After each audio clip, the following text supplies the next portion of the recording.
What's going on, guys? Welcome back to WWE Network and Show, where every single week I, Graham G.S. Matthews, break down all the original content that I watch on the WWE Network. Today we're talking the latest edition of WWE Ride Along that aired this past week after Monday Night Raw on the network.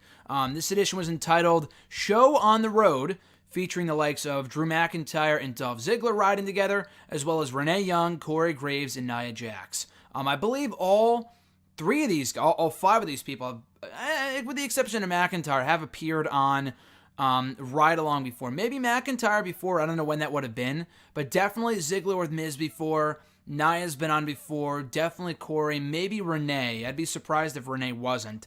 I think Renee was on the last time that Corey and Nia were as well. This was a very enjoyable episode start to finish, about 20 minutes in length. So let's get started. They're leaving a Raw event in Allentown, Pennsylvania for Philadelphia. It's about an hour and 27-minute drive. This must have been a Raw show. I mean, it might have been a live event, but Corey Graves was there, Renee Young was there. Like, if it was a live event, why would they be there? Why would Corey and Renee be there if it was a live event? I might be wrong. But this must have been TV, but nonetheless, maybe going from TV to a pay-per-view or a pay-per-view to Raw, I'm not exactly sure where they're going here. But anyway, Renee Young is having a tough time getting the car off the ground to begin the episode here. She's having a very difficult time starting to drive the car. She's from Canada. Maybe that's just an excuse. I'm not sure, but she struggles with the car in the beginning. Ziggler talks about having never been on a consistent roll before and having, in doing something positive every single week, going out there and killing it in-ring wise, promo wise. And he didn't really say it here, but I think Drew McIntyre had a lot to do with that. Because Dolph, before Drew came around, before they both came to Raw in the Superstar Shakeup, Dolph was doing a whole lot of nothing. I mean, the guy, disappeared for months on end last year, lost a handful of matches. He would disappear, come back, won the United States Championship, disappeared again, came back, went for the WWE Championship, lost that match, did a whole lot of nothing on the road to WrestleMania, came to Raw and started killing it from week to week. With the help of Drew McIntyre. Now these two are two of the more relevant people on Monday Night Raw, having great matches almost every single week. And by this point, they were already the Raw Tag Team Champions. McIntyre talks about being motivated to be the best, and that's what has really helped him, driven him to be the best that he can be and really be the top-notch superstar that we see on TV every single week. Corey Graves discusses taking down a tree with an axe, and they start playing a real man's man. Except with William Regal's face, it's Corey Graves' face. Any excuse to hear that song makes this a great episode in my book. Dolph Ziggler remembers John Morrison dressing up as Drew McIntyre during the course of their feud in late 2009. I remember this segment. It was so stupid, but it was so dumb that people remember it. John Morrison wore a kilt and he had face paint. He looked like he was fucking straight out of Braveheart, okay, with the accent and the face paint and the kilt. And he was mocking Drew McIntyre.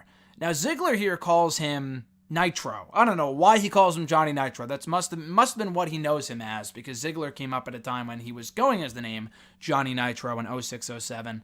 McIntyre rather calls him John Morrison, which is what I know him as. I mean, obviously right now he's Johnny Impact, he's Johnny Mundo. I know him as a John Morrison. But they talk about that feud and how fans thought that McIntyre's accent was fake and how John Morrison should have been the Scottish superstar at that point because he had a better accent than Drew's was. Even though Drew's accent was legitimate, it was genuine as opposed to John Morrison's, which was faked and phony, which is funny. So anyway, back to the other car. Nia talks about having, she felt like she had no chance in winning the People's Game Changer of the Year award, and she did. Now she has no idea what to say come her speech. McIntyre and Ziggler remember Vince's promo class, which we've heard oh so much about over the years. Now, I know this started out as a Freddie Prinze Jr. thing, because when he worked at WWE, and yes, he worked at WWE, and the guy's amazing. I met him for the first time a few months ago. He had a promo class in WWE, largely for the people down in developmental, and I think after he left, there was a period where Vince was running the class, and it was totally scary, because they were given things to do promos on, like fucking water bottles and bananas and all this other dumb shit. And Vince obviously is a very intimidating person. He didn't really help people with their promos the same way that Freddie Prinze Jr. did. So the cool thing about this discussion with McIntyre and Ziggler is that they actually show footage of the promo class. Why it was recorded, I have no idea. But we see a lot of rare footage here of the promo class. Vince is at the, front of the room, and they have desks set up. Not desks, but like tables. And it legit looks like a classroom, but with WWE superstars, and everyone is in there. So you see Ziggler and McIntyre at the front, which was pure coincidence back in 2009, considering where they are today. You see them sitting at the front, taking notes and whatnot. But also in there, I'm thinking, okay, is this a developmental thing? Is this like an FCW thing, an NXT thing? Like, what is this? Is it for purely up-and-comers? Who is this for? But rather, it's the entire fucking SmackDown locker room.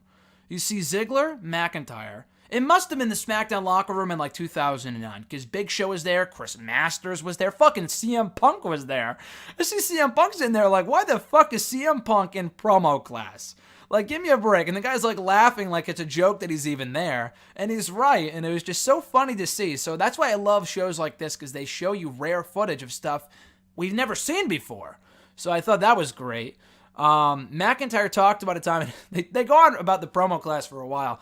McIntyre talks about a time where he had to cut a promo on a water bottle, and he pretended to throw it at Vince, and he instead threw it behind him, but he, made it look like he threw it at Vince, and Vince, flinched, even though McIntyre never threw it, and McIntyre immediately knew that it was a mistake, because you never want to make Vince look vulnerable. He never wants to show any signs of, a basic human nature.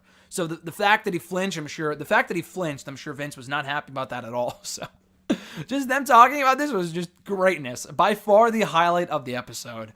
But it doesn't end there. Renee Young talks about, joining the Raw commentary team and how cool it's been and how it's something new for her and how she's really enjoying it so far.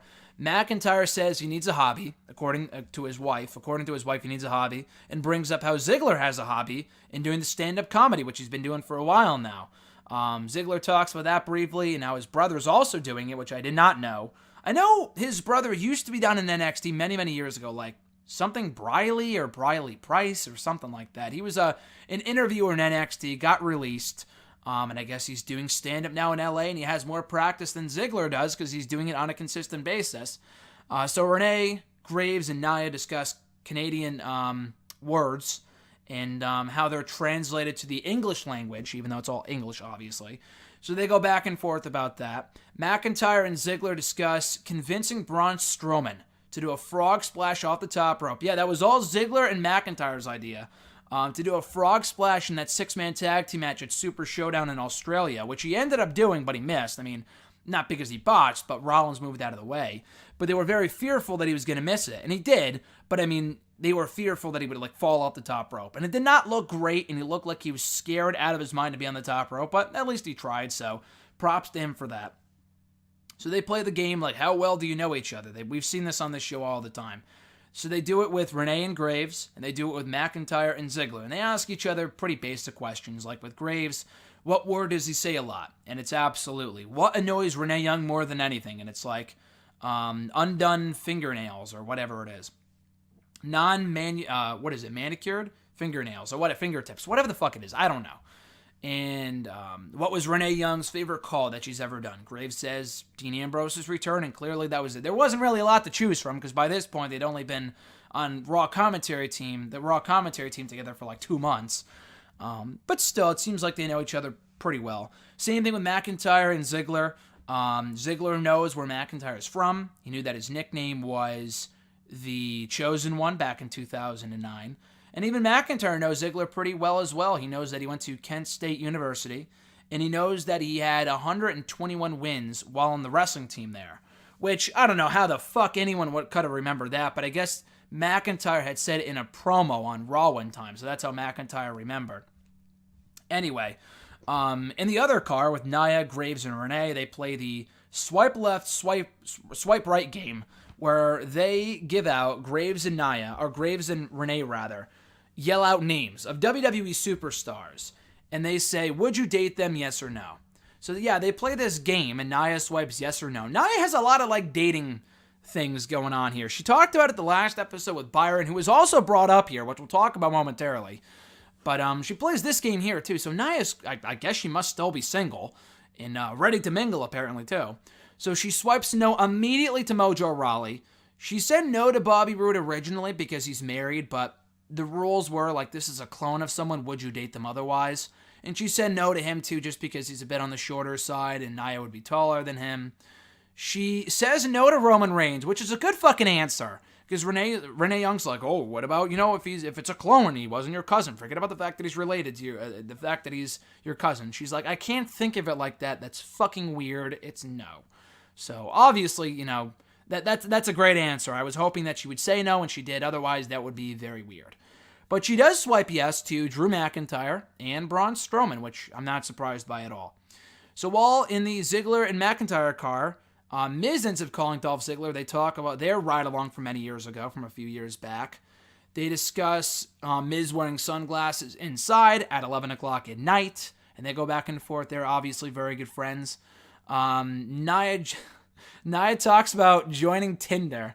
So we talk about the swipe left, swipe right stuff. She talks about how she legitimately joined Tinder at one point, and the first person that she saw was fucking Finn Balor, no joke, and how she immediately deleted the app right after that. And I can't say I blame her.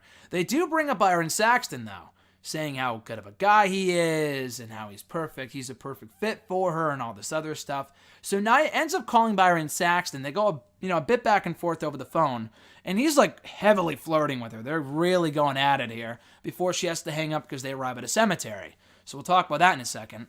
But yeah, McIntyre and Ziggler, I almost said Migler. That's their fanfic name, I guess. McIntyre and Ziggler, they talk about Uber Eats and how they're starving right now and how good of an idea the Uber Eats app is, as opposed to Braun's pooping app, where he legit marks down where he poops wherever he goes in the country. Anyway, Renee Young, Corey Graves, and Nia stop at the aforementioned cemetery. Corey tries to scare Renee Young and Nia. It doesn't work.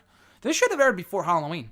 Anyway, McIntyre and Ziggler arrive at the hotel. Meanwhile, Renee Young shares a quick story about how Dean Ambrose scared her one time when they were home alone together. They watched a horror movie, which Ambrose no longer does. He doesn't like scary movies. But he scared her she went to the bathroom and came back, and he had like a sheet over his head, and he scared the shit out of her. I wish there's footage of that somewhere. Clearly there's not, because it was at their house. But that's hilarious. And then they arrive at the hotel, and that was it. So that was the show on the road edition of WWE Ride Along. Check it out on the network, as aired this past week after Raw on the network. Really fun episode. I enjoyed this a lot. The 21 minutes just flew by. Ziggler and McIntyre clearly enjoy working together on TV, as well as, behind the scenes too. They're good friends. And then Nia, Renee Young, Corey Graves, they're all good friends too. So they had that great chemistry going. So definitely check out this episode of Ride Along on the network. They have one more edition, the season finale is what they're calling it, featuring the Riot Squad, which was a given, considering they're a group, and we always see the groups on here. Not only the Riot Squad, but Edge and Christian, and that's going to be amazing. I cannot wait for that. I don't know if it airs next week or the week after, at some point down the road. I'm not sure when it's going to air. Probably before the Edge and Christian show debuts pretty soon, like maybe even later this month, we'll say. But I'm very much anticipating that episode. So anyway, guys, be sure to like this video, drop a comment, share the video. All that support is greatly appreciated. Be sure to stay tuned for more editions of Network and Chill and other videos right here on the channel by subscribing to the channel for more near daily content. With all that being said, guys, have a great rest of your week. I'm Graham G.S. Matthews, and I'll catch your ass down the road.